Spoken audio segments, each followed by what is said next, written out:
Prospero.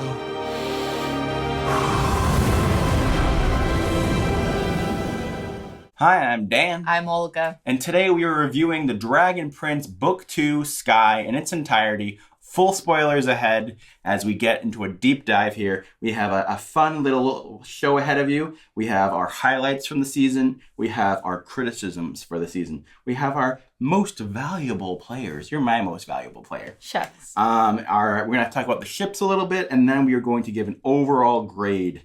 So we got all the little That's what's sections. ahead. That's Yes. what's ahead. Okay. Let's talk about our highlights.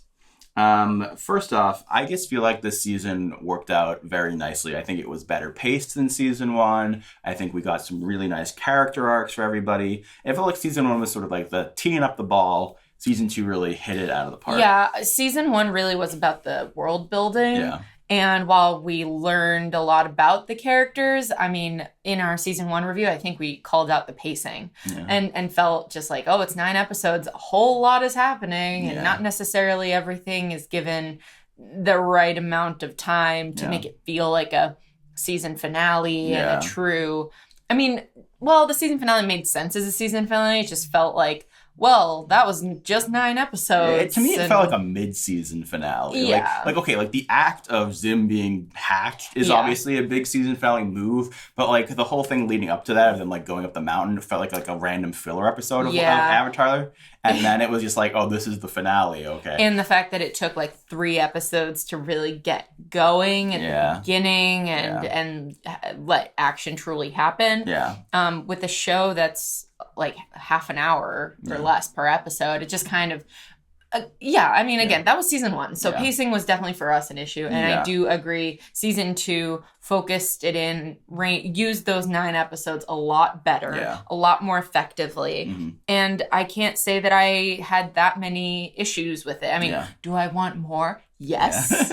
Yes, I do. Yeah. But if we're talking about what we had, the amount of character development they put into this season, I really appreciated. I feel of two minds to a certain degree, because I think that they did a very good job with actually having a nice arc over these 9 episodes, especially for Callum, and we'll get into that in more detail. At the same time, and like as far as like episode numbers go, assuming we're gonna have the 6 elements or 6 primal magic. Primal sources. Yeah, so if 6 books, maybe 7 for dark magic, I don't know.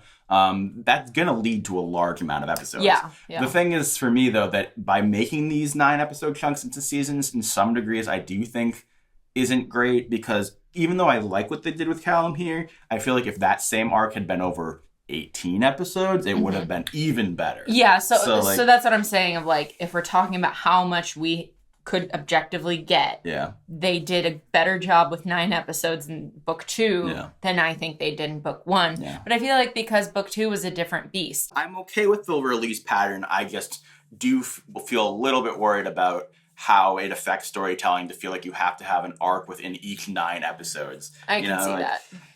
That said, I think there were major improvements for a number of characters. I think Soren, Claudia, Viren, and Ezrin, they were all sort of problems I had in season 1, even though, I mean, not that I didn't like them. Right. But I think that they all, like, tripled in quality. I agree. So out of the people you just listed, in a way, I would have to say that even though I really liked him and found him adorable, Ezrin was the one who experienced the biggest improvement for me in season 2, because in season 1, I mean, it's difficult when you have just a little kid sometimes, and when you're an adult watching a show for children, because I'm like, Callum and Rayla, I feel for them. I'm closer in age with them.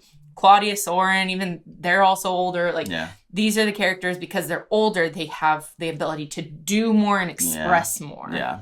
So the biggest challenge was with Ezrin. Yeah. And I feel like even though he had like the hints of him communicating with animals in season 1, the fact is that they straight up had him give a speech like, I always felt this connection to animals, and I was like, oh, this is incredibly clunky, and it's happening in this weird way in the last minute of this season, and up until now he really just was there.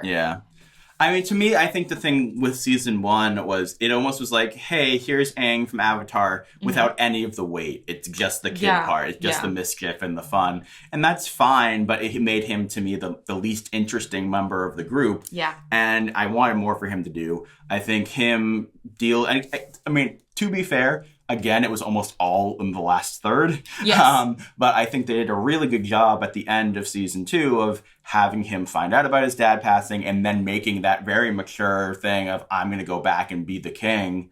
And I like how they sort of foreshadowed that in a way with, what was her name? Anya. And having him go back and separate from the group, I was shocked, did not expect him to shake up the dynamic that's a huge shakeup. Right. I agree. But even maybe you could say that I'm being silly and it's like recency bias, although we did rewatch season 1 before season 2. When he was with Zim and helping Zim train, that still gave him a thing to do. True. I agree. And he still had activity and weight and like more than just being like, here I am with bait. Yeah. Ta-da! It's still with another creature, but... Yeah, no, but it felt like you could see that he felt like the weight of the responsibility there. Like, I think they did a very good job. Yeah, although he had the responsibility of the egg. Yeah, but... It's different when it's an interactable when he's thing. a character having an active goal that they're actively working towards. Yeah. As opposed to holding on to something. Right. I'm a little surprised that you thought Viren had a major improvement in season 1. I thought he was kind of like pretty good in both seasons. See, I thought they really screwed up Viren in the back half of season 1 for me. Okay. And I'll explain. So, to me, I really liked Viren until the king died. I forget what the king's name is. Once the king died, Hera.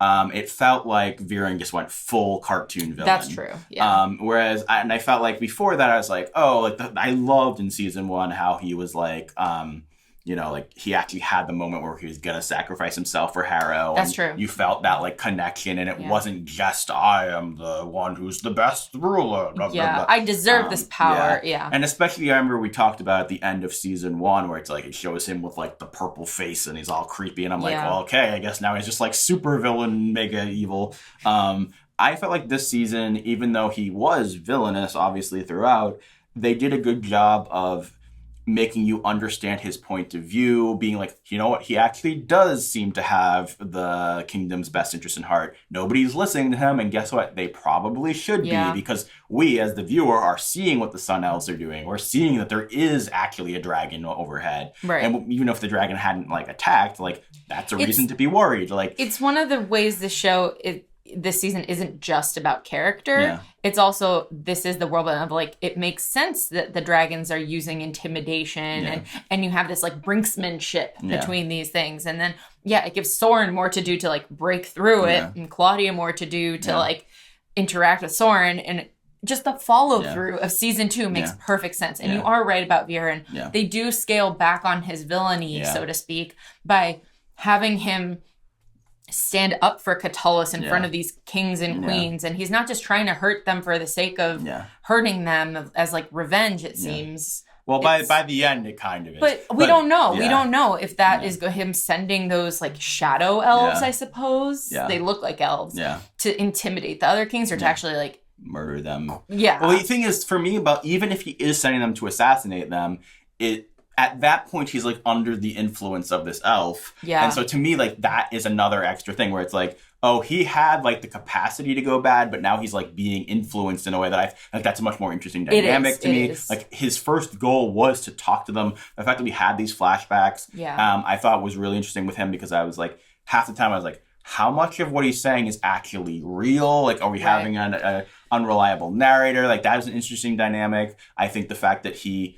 didn't want to trust the elf at first. Yeah, like, Erebos, he at first is like, no, I'm not going to follow through on this. I'm not going to just let my search for power and dark magic just like suck me in. It's only when he's turned away and takes it personally does he like go back to that. And I do think that is more human.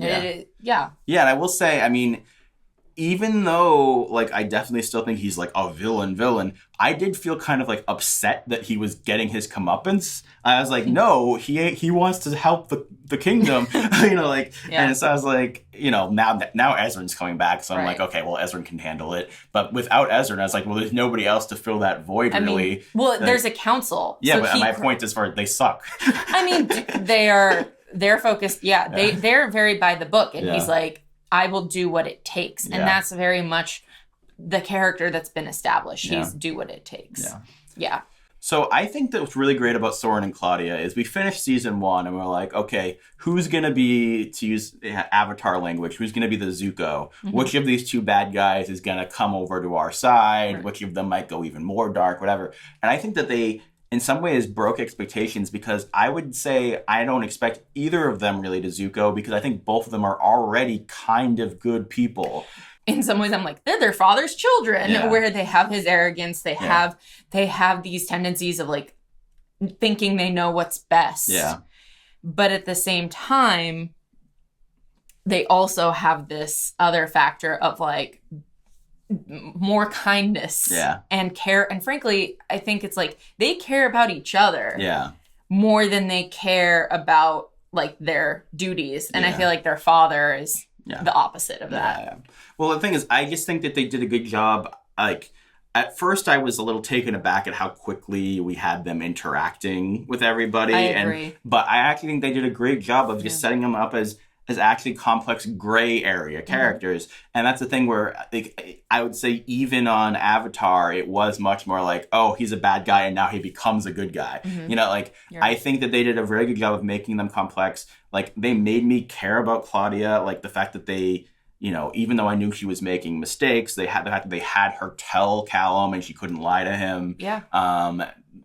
Her using, like, you understand why she uses dark magic at certain points, but she's still doing things she shouldn't be. And I mean, that to me is one of the biggest things where I was like, I don't like the idea in some ways that it's even called dark magic, and I still kind of feel that way. I was thinking that during watching the show. Yeah, for lack of a better term, it's like a little too black and white. But I like that they are showing, it's almost like, oh, having like a good Slytherin, right? Yes. Where it's like, let's show that, like, maybe she shouldn't be doing this at all, but, like, she saves her brother from being completely paralyzed, and I don't care that she killed the deer for that. Like, I mean, it's a little bit more than just killing an animal to eat it. It's like you're stealing its essence and its soul, which I think is what they're, like, trying to say. But it just seems like, oh, you just kill it. But I think, to touch on a point I know we have later, it's like, well, when Callum does, it kind of shows what it does to you internally, and even her reaction to doing it. Yeah.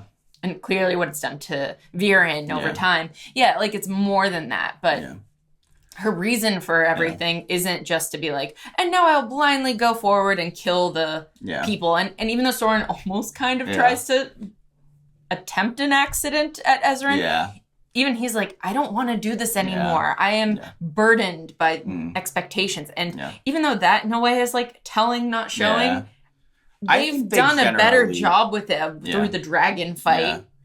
Yeah, I think, I mean, just having him get paralyzed and his reaction to being paralyzed, I thought was really great. My only, honestly, issue with Soren this season is I almost wish they had just left him paralyzed. As much as I think it was a great moment for Claudia for him to do that, I kind of, maybe if they just left him paralyzed until next season or something. If it was more of a cliffhanger. Yeah, I'm just like, to me, it would have been fascinating. Almost like seeing, you know, on Game of Thrones where Jaime loses his hand. And it's like, how does he rectify who he was with who he's going to be now? Right. I think what they did with Soren, to me, was pretty good, but also felt hampered by being a kid's show. I agree. If anything, I feel like what I would have liked to see, to, like, temper it being for a kid's show, would have been something like, oh, he is actually, like, at first he's all positive about it, and then showing a little bit of frustration as he gets something back, like maybe the tips of his finger, or like, they're like, I thought I'd move faster, and then Claudia being like, I can't wait for the doctors to, like, maybe do more or not, never mind, let's do this. But that's Claudia at the end of the day is more important than Soren. Yeah. So having that moment for her is more important than having that arc for Soren. And I will say, this is yet to be seen, but in my ideal world, her doing that to Soren would have some unintended consequences for him too. Where it's like, maybe he gets his body back, but it's like something weird is about, you know, like he felt the pain as she did that to him. So you're right. Yeah. Maybe we'll see. So another highlight for me is the way that they dealt with loss this season. I think that they did a very good job of making Harrow's death feel like it was weighted throughout the season. I think the way they had Ezran deal with it, the letter to Callum was great. That was so touching. Yeah. Callum lost his mom too, so it's just kind of like it emphasizes that Callum and Ezran really have each other at this point. Yeah. While also reinforcing that nice like stepfather, stepson dynamic too. Well, and I think that it's so rare in kid stuff, but honestly in a lot of things where it's like, oh, the death of some figure is part of their backstory. Yeah. For that to actually feel like it still like means something beyond them just being sad. Like, not that they like actually took time for it and like made it like really a part of the season. And the other thing is, and it emphasizes what Harrow says about choosing love over hate.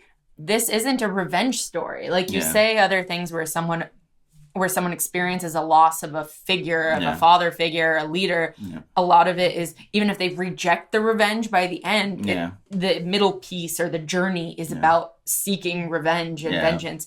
And the thing is that Callum and Ezran chose, even without really choosing. In the moment, Rayla in season 1 was trying to kill them, and they choose love. They choose hope and not an eye for an eye. Well, and also Rayla does the same. And Rayla does the same. But the point is that it just kind of, even that follows through. Like, he raised these kids to be this way, and it's a nice touch with these words, but also, like, look at the kind of people they are. And I felt that, and I felt the warm and fuzzies with that as well. It was good, Yeah.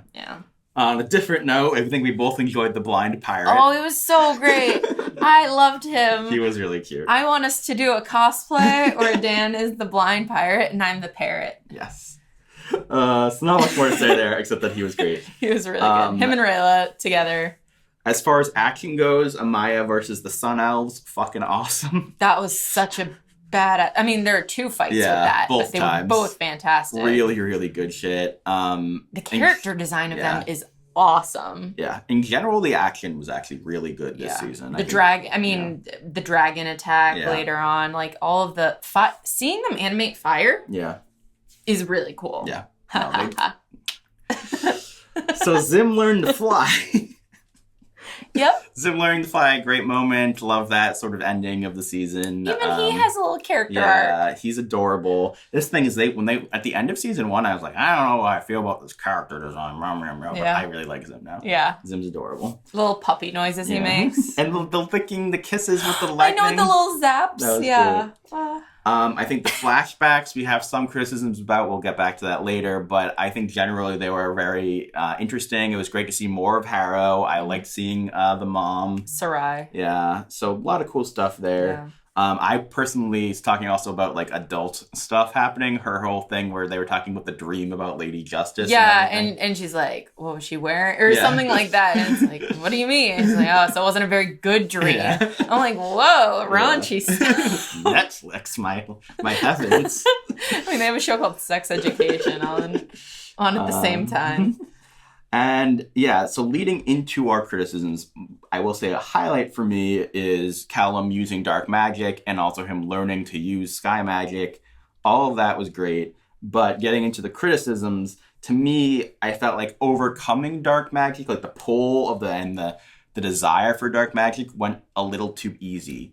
I felt like as much as I like the general arc of him starting off with like humans can't learn stuff and then the lightning storm and him eventually leading into learning sky magic, I thought that was all great. But the moment of him using dark magic, I thought was such an awesome, like, holy crap, they went there moment. Mm-hmm. And then the fact that they were like, okay, now we'll have a dream sequence that will like pretty definitively be like, well, he's never doing that again. Yeah. I can't help but feel like, well, I mean, they tied off again, like, the words of Harrow and Harrow's presence in the dream, of choosing freedom. Yeah. Like, again, it's still connected internally. Yeah. And even so, Callum being tempted by dark magic before that moment, they did a good job with that too. Yeah. Of, like you said, the frustration of like, you don't have this, I forget the words they use, but like you don't have a connection to one of the primal magics inside of you. And the closest you'll get is dark magic and him rejecting what Claudia does. Yeah. For me, ideally, it would have been, this is a 2-season arc. At the end of season at the end of season 2, he uses dark magic for the first time. Right. And then at the end of season 3, he learns sky magic, which I obviously get with the books and whatever, that obviously they want him to learn sky by the end of this book. Mm-hmm. But my point being that, like, I think it would have been way more interesting to be, especially because when he uses dark magic, there's such an argument to be like, well, he did what he had to do. Like, he saved Rayla's life. He saved the dragon's life. Like, so, like, making that being him, like, him and Rayla, like, actually arguing about it, where he's not asleep. Right. And then, like, having him, like, be like, okay, like, I did what I had to do, but I'm not going to do it again. But then, like, well, I could do it again. Like, so that's what I mean about the temptation aspect of it a little bit. Of, like, when he was talking to Claudia, he's like, I'm not going to do what you do. I'm not going to take the spirit of these magical creatures who do have this connection and use it. And then the fact that he never wanted to do it for fun, just to even like get that taste back, but that he did use it only when he had to and didn't get tempted after that. I am with you. And I kind of think it kind of hurts Claudia's character a little bit too, that it makes her seem like more like evil. Actually evil, because I'm like, that he did it once and it was such a big deal for him. I'm like, well, you could make the argument, maybe we'll learn about like the fact is that he had the capability of another magic in him the whole time. So, like, the two of them caused him to be in touch with the evil more. I mean, this is all, like, me trying to find an explanation. But, yes, it makes Claudia seem more evil, but then when she saves Soren, it makes it, again, tempers that. I just wish, because I thought it was a great moment for him to do that, because it does help with, in kids shows, a lot of times you do end up with these Mary Sue kind of characters, right? And him making such a like mistake, but it's also gray area. Like, I thought that was great, and I would. And to be clear, like, I'm not going to say that this means there's no possibility that he'll ever go back to dark magic. Right. But now that he knows another magic, and the fact that they had him like face the dark version of himself, and but also it was a dream. Like, I mean, it was him finding it, but also at the same time, I can't help but wonder, once you introduce Dark Callum, maybe this isn't a one-time thing. So jury's out on this. We'll see. All right, let's talk about the controversy. So I don't know how big of a deal this is in the community. We're not super well versed in this, but I do know that some people are upset about the bury your gays trope. We're specifically talking about the two queens that were Anya's mothers, and that they were the first introduction of LGBT named out LGBT characters. Except they aren't named is part of the problem, and that they good point, and that they are almost immediately killed off. And this is a trope that a lot of people struggle with, that the only representation they get ends in death, and that, it's not really positive representation if you just kill them off. And obviously, we're not necessarily the best people to, like, make definitive statements about this.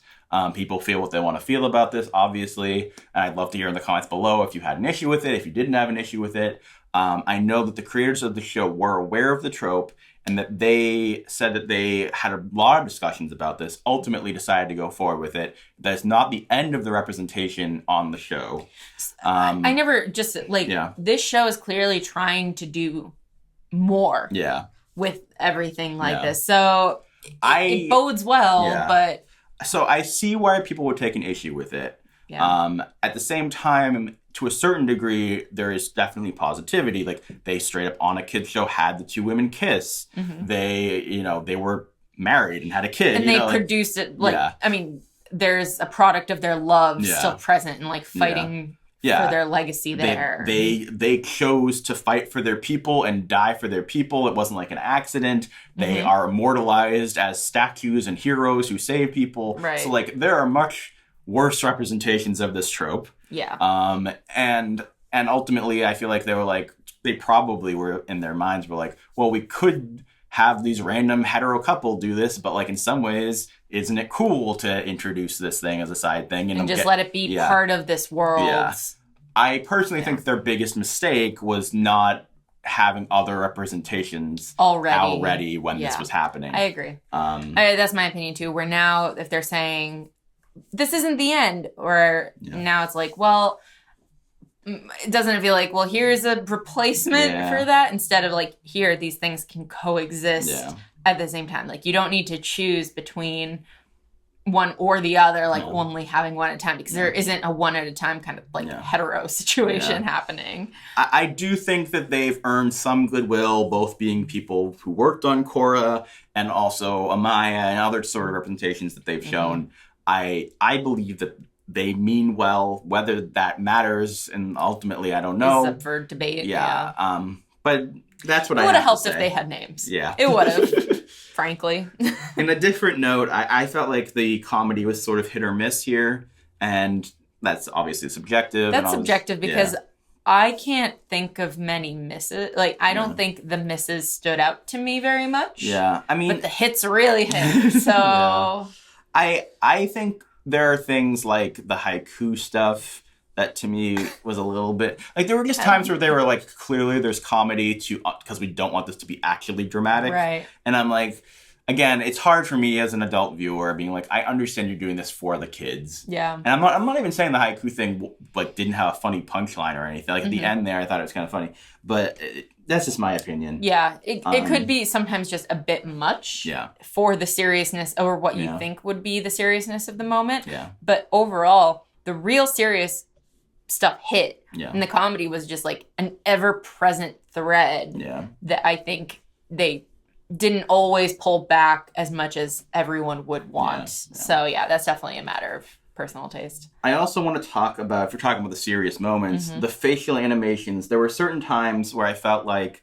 when there was big emotion happening, crying, whatever, like reuniting, just, dealing with loss or whatever, I felt personally like they didn't do a great job conveying that in the faces of the characters at all times. And that might just be me as someone who doesn't watch a ton of animation, who's not necessarily used to like actually serious moments in animation, but I felt a disconnect there with the characters at certain times. I also feel like there were some moments where the acting and animation just didn't sync up in the way that I wanted it to. Again, very subjective, but to me that was that's definitely something that you have more of an issue with than I do. But for this last note, I mean, this is something that both of us agree on, and that's the fact that in this season, Rayla didn't really have that much to do. Yeah. Like season 1 was definitely Rayla's season. Yeah.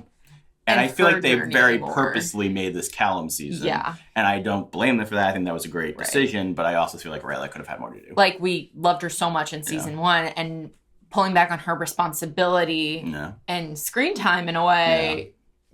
And just in his arc. I mean, the closest thing I think you could say is her like feeling like she needed to protect the dragon.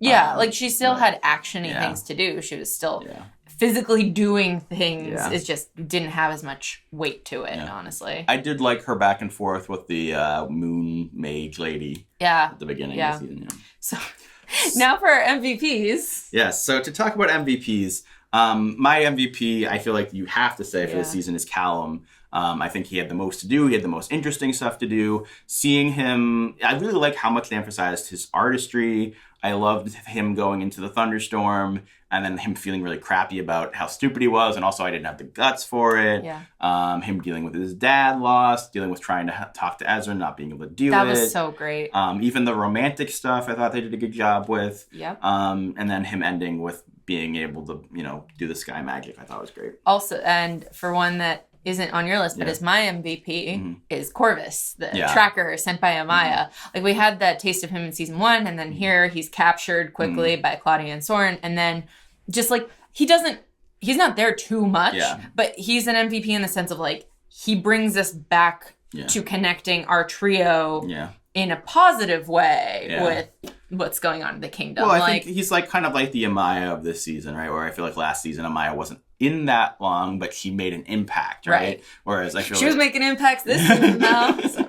Whereas I feel like I do agree that Corvus is great. I love the character design. He's so cool. Yeah, he's like the kind of character, like if I was still a kid, I'd be like, I need the action figure. Yeah. Like, he's fucking awesome. And his connection with Ezra and his concern and the fact that he's the one who tells Ezra about the fact that he's the new king. Like, I hope they they leave them as people to interact more because of the fact that Ezra needs someone positive to look after him. And I mean, that, like, the council is not it. Yeah.